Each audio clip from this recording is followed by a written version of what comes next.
Почитувани граѓани, почитувани медиуми, стандардот на граѓаните се влошува од ден на ден како последица од погрешните економски политики на власта предводена од Мицкоски и ВМРО ДПМН. Така наречените кошнички се покажа како целосно промашување. Наместо да го олеснат животот на граѓаните, тие предизвикаа уште поголема скапотија и го срушија стандардот на граѓаните. Наместо да се намалат цените на основните производи, се зголемија. Зејтинот, јајцата, шеќерот, млечните производи, грашокот, гравот и леќата се е поскапено.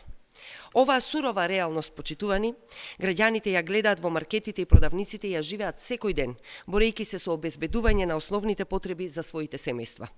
Последните податоци од Државниот завод за статистика покажуваат дека трошоците за живот во декември 2024 година се зголемени за 4,4%, а цените на основните производи пораснале за 4,3%.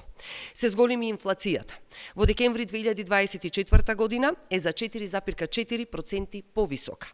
Овие податоци, почитувани, јасно укажуваат дека политиките на Мицкоски и ВМРО ДПМН се целосно промашени и целосно погрешни.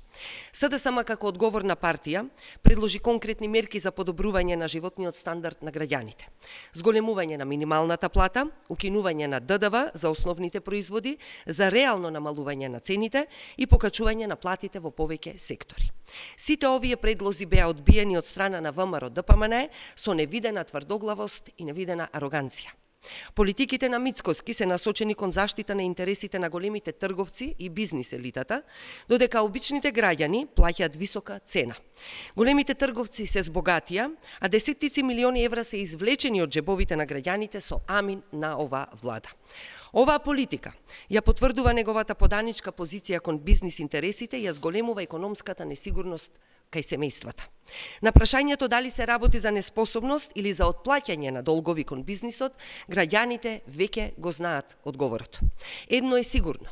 Ваквата политика мора да престане за да се врати економскиот баланс и да се спаси стандардот на граѓаните кој се намалува од ден на ден со оваа влада.